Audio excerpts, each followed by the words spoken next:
Hello and welcome to Tete-a-Tete. Today I'm with Tim Watson. Tim was a founding member of the hugely successful Australian band TaxiRide. TaxiRide was formed in the late 1990s and was particularly successful in the early 2000s. TaxiRide reformed in 2015 and is now touring Australia, mainly in big festivals. Hello, Tim. Hi, Leslie. Thanks for joining me today. My pleasure. You've been making a living in music for the last 25 years or so. Why? What is it about music that makes you so passionate? Do you know what? I have no idea. I think it was my parents. They would play music. I remember falling asleep as a child to music in the house. They'd have guests over and the music would be pretty loud and I'd just fall asleep to a great collection of artists. But the funny thing was I never made the leap between listening to music and playing music until later on. My mum constantly asked me if I wanted to do lessons and I always said no. And it was finally in high school when I just hopped on a drum kit in a music class and the teacher said, how long have you been learning? And I said, I haven't. And he said, well, you should. And that's when I first picked up, I guess, the proper learning of music. So how did TaxiRide come into your life? TaxiRide, I'd been in a band from the age of 18. I finished school, joined a band, and one of the members in TaxiRide was a member of that first band. And we had this friend, an older friend who was in another band. He had a recording studio. And he thought that we should be doing more. He thought we were great together, his words, and we should be doing more. So he got us to have a meeting and he actually threw the idea of doing something with harmonies, which was Crosby, Stills, Nash & Young influenced, and the Byrds and the Beach Boys and Beatles, of course. Yeah. And so that was the beginning, just sitting down saying, you guys should do something and you do great harmonies. And yeah, the rest just followed on from there. Right. What is it, do you think, that really distinguishes a successful band like TaxiRide? Success is, look, if you could really define success, then everyone would be successful. Yeah. But I think the main thing is that you have to work hard. It's very rare that someone doesn't work hard and gets lucky enough to be a success. Usually there's a lot of hard work going on behind the scenes, and I'll call it preparation for success. We spent 4 days a week writing songs. I was working 5 nights a week. I had 1 day off to rehearse for that nighttime gig, but 4 days a week was spent, writing songs, rehearsing, recording, and that went on for a couple of years. You weren't getting paid for that, so it's a huge investment of time. And ultimately we started to, develop a sound. It wasn't fully developed, but we started to get a flavour that I think defined the band. When we started to prepare things in the studio when we were songwriting, what we did a lot of was rather than just create parts and go in and sing them and then build a thing, we would, like a pyramid of sound, we would actually rehearse them outside of the studio, get them sounding good, and then go in and reproduce that. So we'd, play them in. And a couple of the songs we recorded live with 4 of us around a microphone. We found out later, we thought that Crosby, Stills and Nash did it that way. We found out later that they didn't. But that was really interesting because the blend, you locked in with the other people. You were using your ears to really tightly finish words at the same time, get the same vowel sounds, and get everything as exact as you could. And that took a fair bit of rehearsal. And then when it came time to do it live, it was the same thing. You repeat something until you're no longer thinking about what it is you're doing, because that's just rote. But then you can actually start to express, because you're not trying to remember, the memory's just coming. All you're thinking about is the other people. You're listening. In fact, it's a little like another process that you might have talked about, acting. The more you listen, the better you perform. So that was the hard work, I think, just constantly hammering it home. Because TaxiRide won the ARIA for the new talent. Yeah, Best New Talent. Best New Talent, yeah. What was that experience like? It was really funny because we knew we were up for an ARIA, and it was really early on in the night, so we had barely found our seats, And it was announced and we were a bit shocked. And we went up on stage, we did the speech.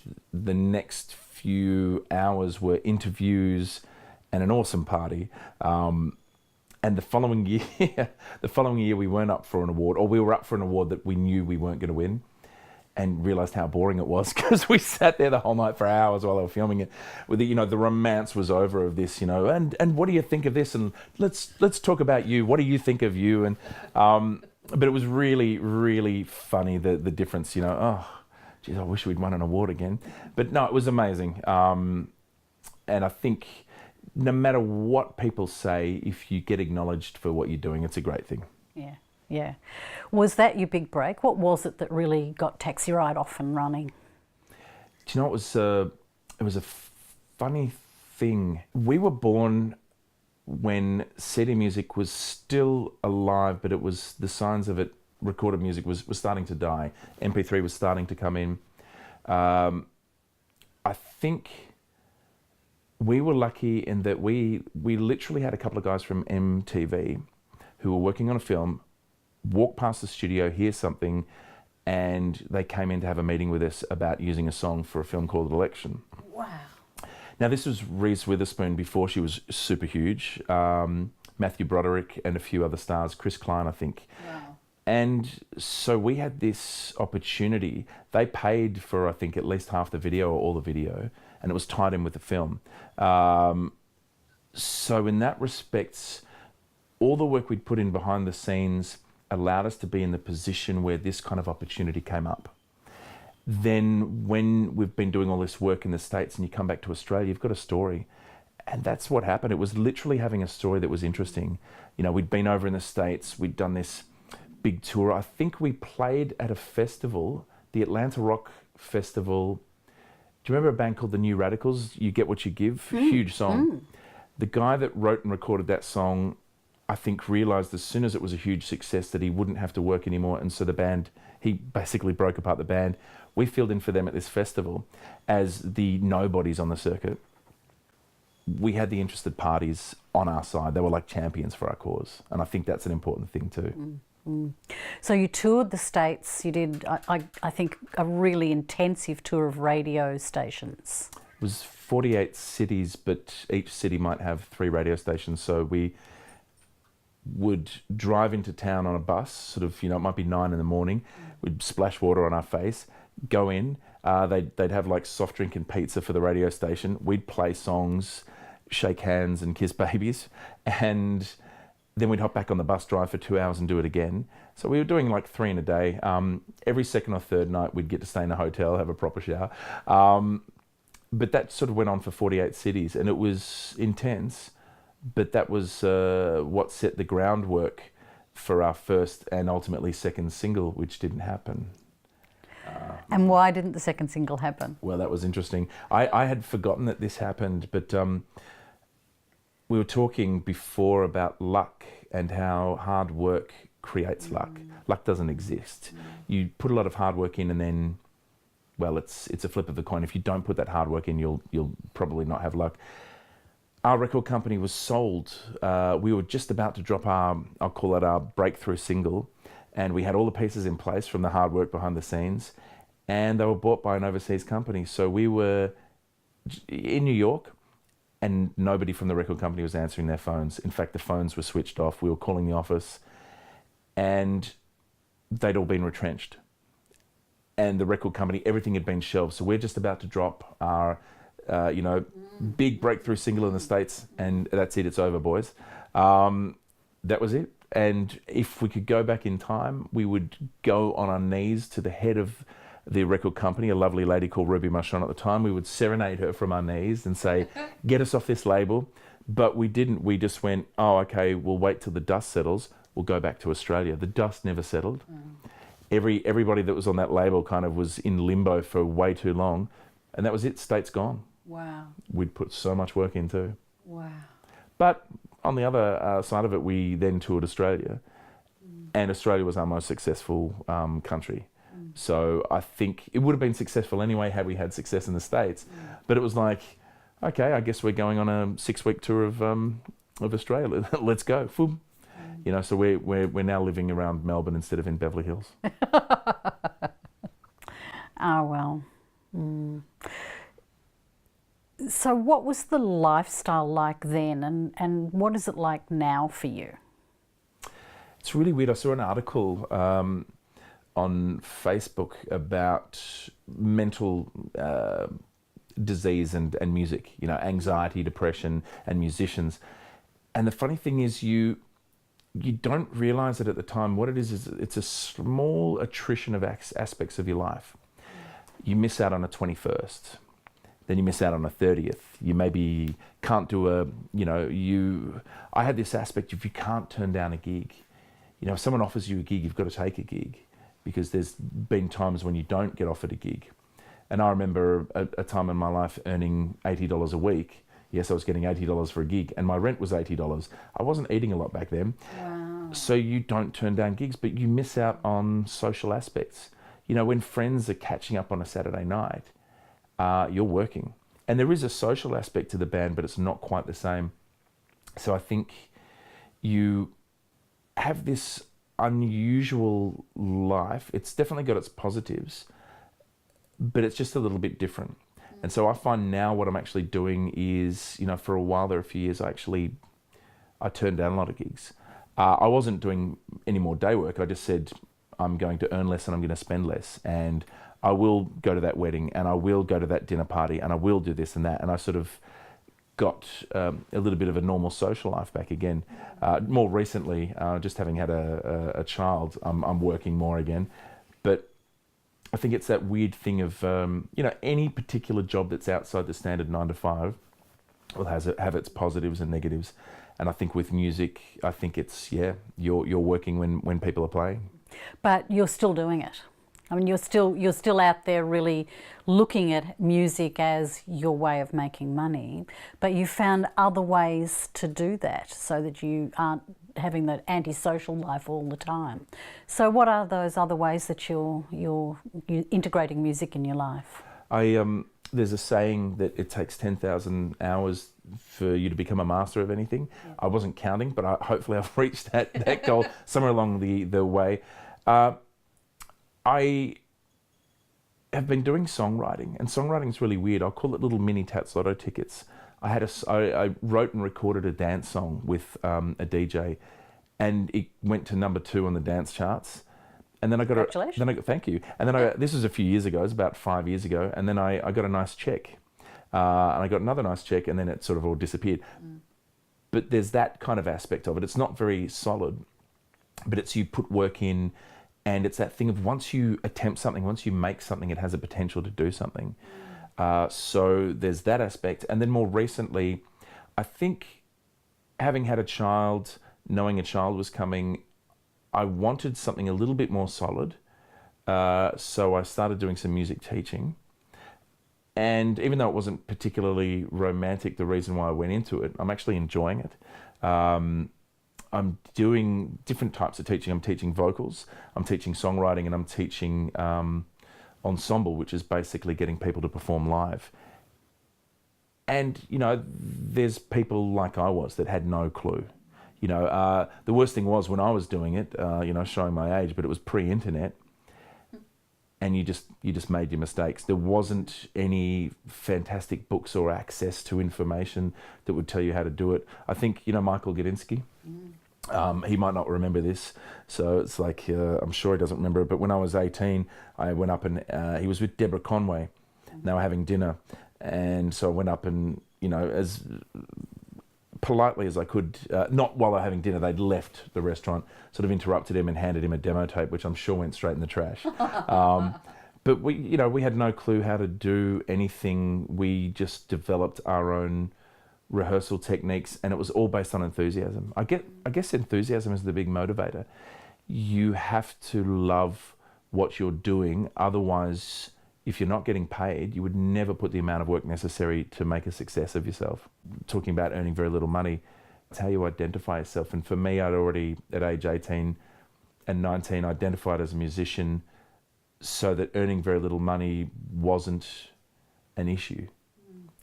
I was just restricted in certain aspects of my life, and yeah, it never felt like a sacrifice. So tell me a bit more about the teaching. What is it that you really enjoy about the teaching? Teaching's weird. There are some students that I really enjoy teaching.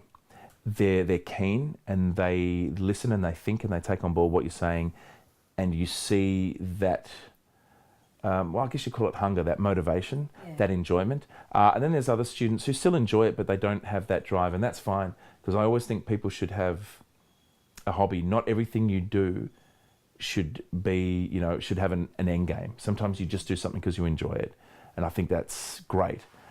But for those people that do have a desire to do something, you can see their minds twist and work in a different way. They might not be focused on something in particular, but they're focused in a direction.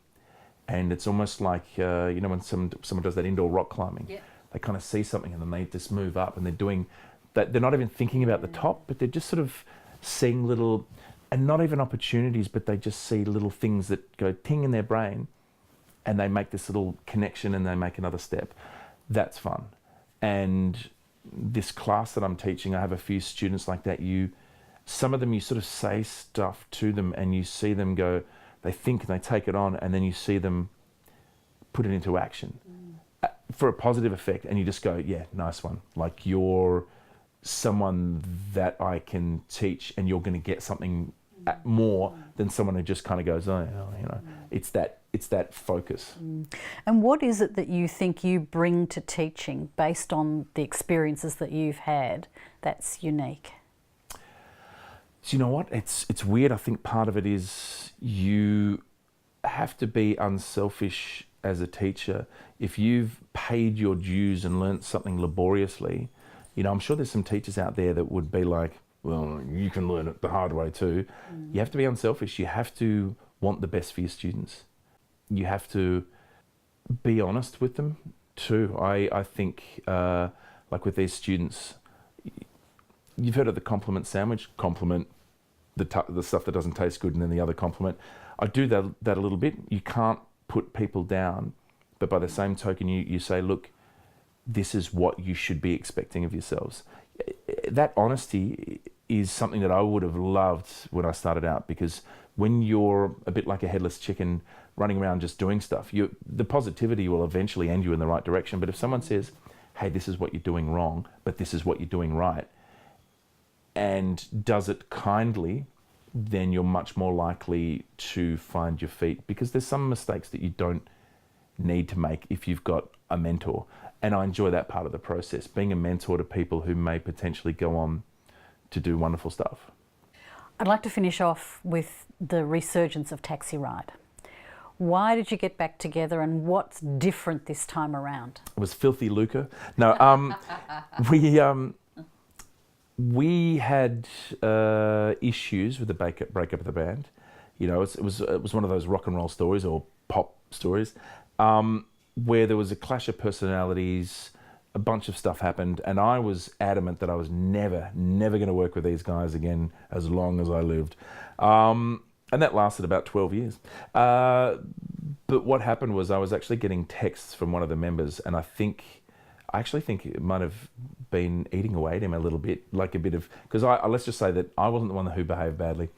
But I also acknowledged that, everyone has their personality flaws and positives. For some reason, we had a big chat. The guy that contacted me, I didn't speak to him straight away. I actually spoke to one of the other guys. I had a 3-hour phone conversation with him. And I got to express a lot of my issues. Then I went and had a coffee with the other guy, and it's funny, at the end of it, he couldn't look me in the eye. He felt so bad. But it was a really important step, because for me, I was the last piece for them in terms of getting back together. I was the one that wasn't going to do it. I'd spoken to them, and I made a decision to literally let bygones be bygones. And I've stuck to that. Holding on to hate is like drinking poison and expecting the other person to die. Wow. I can't remember who said that. It's something like that. It's probably a misquote. And I kind of went, I've been holding on to this for a long time. And, it's something that you're passionate about. I didn't realize I had to let go of my ego, and the ego was the ego that got hurt by that. So this is going a little bit off, but coming back to it, once I made that decision, I went, all right, let's do this. Let's see where it takes us. And the first few gigs were a little rough. The funny thing is, we remembered most of our harmonies. We'd put all that work we'd put into back in the late 90s, early 2000s, sort of came back to us. Yeah, it's muscle memory. Yeah, it was not long before we started to sound, I'll say, pretty reasonable. Then we did a longer tour with a few big acts, great stages, great equipment, great crew. Things started to really tighten up. And I think we realised, yeah, no, this is good, we're enjoying this. So part of the reason, I think, is it would be a pity to put all that work in and have it have so little a history. Yeah. So we're kind of tipping our hat to ourselves and saying, hey, look, we put a lot of work in, let's continue to do this. And I have to admit, getting up on stage, TaxiRide is challenging. There's so many intricate little parts. So musically, when you perform it, if it sounds good, you know it's because you've really locked it in. And I like that challenge. And also, I think TaxiRide is more interesting as a unit than each of us individually. So it's kind of good to be part of that again. So after TaxiRide finished, what did you do? How did you move forward with your life? It was weird. I actually had a little bit of money, so I didn't have to work very hard. I should have invested in real estate, which I didn't do. But I did things like, remember Rob Mills? I produced some tracks on his album, co-wrote them as well. And I kind of floated for a while. I had a couple of original projects. And then I started to do things that I think just interested me. I started to do radio presenting. I auditioned for a big musical that came through Melbourne, nearly got the role, got some great advice from the casting agent, and that actually set me down another path, which was acting studies, which I did for about, I think, 3 years of classes, which was fantastic. In fact, it's almost like self-psychoanalysis. I think I learnt to drop my walls a bit more and examine a little bit more what happened internally with things like TaxiRide, which actually allowed me to let them flow by as water under the bridge. So it's weird. It is kind of a self-awareness that you realise when you're not doing yourself any favours. But the acting was amazing. I did, just a few bits here and there. I actually ended up bringing music back into it. I musically directed a couple of plays, and with that and the radio, what else did I do? There was some copywriting work. Once I'd started doing some stuff that I was uncomfortable doing or hadn't done, I realised I actually missed that challenge. So, the acting, I was terrible when I started acting again. I'd done it when I was 18, and I was like a stiff board. I wish I had a video record of it because it would have been hilarious. It would have just been, oh Lord. The radio presenting, voiceover work as well. That was very comfortable for me because I'm used to talking, I'm used to being in front of people. But that was something that I'd always felt that I'd wanted to do. Because I didn't have any one thing major that I was doing, because music was in small pieces, it gave me the freedom to spend a bit of time doing this here and that. Maybe, not becoming a master of any of these trades, but certainly enjoying myself and really expanding my horizons. And I think the most recent one, which I enjoyed, was copywriting. I've always had a hand in writing bios, but I put my hand up for a proper copywriting gig and I got it, and then I did it, and they used it, and I was like, okay, so now I'm a copywriter, radio presenter, copywriter, chessboard maker. Sometimes you see the videos at weddings when an older person does a dance move and they fall on their behind. I think it's because they've stopped pushing their boundaries and they think of themselves as their old boundaries. And then they're not as lithe and as agile as they used to be. But that goes the other way. You can set a series of boundaries for yourself and not go beyond them, or stay within your comfort zone. You become good at something. Especially I became quite good at music, and my comfort zone within music was very, very solid. Nice wall that I can sit behind and go, this is how good I am. Doing these other things, and especially acting, being really bad at something. And I did comedy improv as well. And sometimes I was good and sometimes I was really, really bad. That's awesome, because when you're bad at something, you're learning something, or you're seeing where the next bar is to set for yourself. And that's, I think, the thing that I'll be doing is pursuing, you know, a step at a time, those other things. Because I think I've realized that even though I spent such a long time being a musician, I don't think I'm limited to that. And that's kind of fun to know that I can still have other aspects of my life that are a little bit beyond my control. So other than TaxiRide, what other sorts of music things are you doing now? It's, I'm doing some, well, look, I do recording. I write for other people. I also write for myself, some odd stuff that hopefully you'll see the light of day one day. I also do regular work. I've just stepped up doing more regular gigs every week, weekly gigs, because like anything, you get a little bit rusty if you're not working. If I do 1 gig a week, I'm rusty. If I do 2 or 3 gigs a week, then I'm at the top of my game again. And, you know, and man's got to live. I do corporate and wedding functions, you know, but I enjoy them. I figure that the main thing, it's not always what you would choose to do, you know, you know, it's not the most fun gig in the world necessarily. I think you make everything fun. If you hate something, then don't do it. If you get booked for something, you do your best. And if you hate it, don't do it again. And I find that there's very few things that I won't do again, because your attitude in it is, what can I do to make this fun for the other people in the band, for the audience? That talks to a philosophy of why you're doing this, I think. Interesting. I seem to have a story for everything. I have a friend who sings at people. Great singer. Doesn't get a great response because he sings at people. Singing and music for me is about drawing people in. You don't throw things at people. You entice them in. You get into the music, into the space between the notes, and you live in this little wonderful sonic universe. And you disappear into a song, and you invite people to come into that song with you.